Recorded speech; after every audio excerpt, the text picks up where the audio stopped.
Bonjour, je poursuis aujourd'hui l'incroyable histoire de Tony Rinaudo, cet agronome australien qui a inventé un système de reforestation, la régénération naturelle assistée, qui a permis de ressusciter 240 millions d'arbres en Afrique.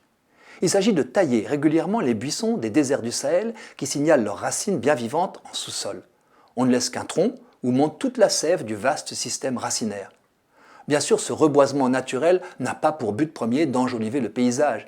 Il s'agit de rendre vivables, en 3 ans, des lieux où l'on mourait de faim à cause de la déforestation et que les hommes fuyaient pour survivre.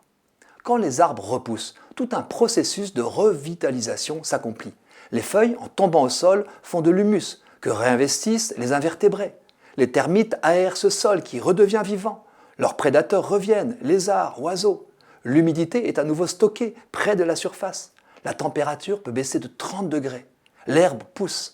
Les herbivores apportent le fumier qui permet aux cultures de se redévelopper avec des rendements croissants. Tout le cycle de la vie manifeste la résilience insoupçonnée du Sahel.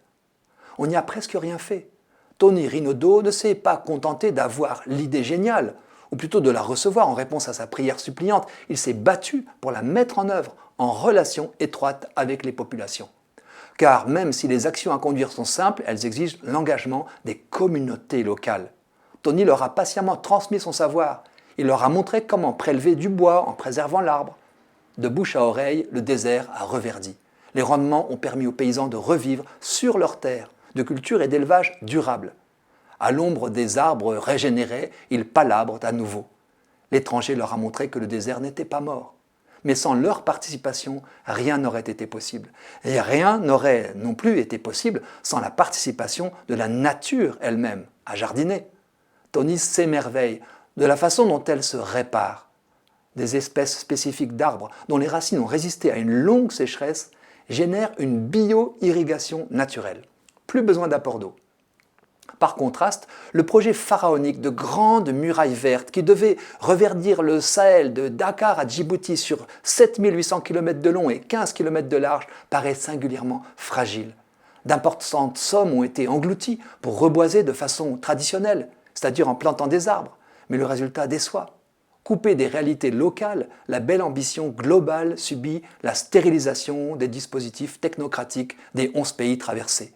Ce reboisement ex nihilo coûte 10 fois plus et fonctionne bien moins bien que la régénération naturelle assistée. Cette histoire merveilleuse rappelle qu'on ne peut protéger et revitaliser un territoire qu'avec et par ceux qui y habitent et en vivent.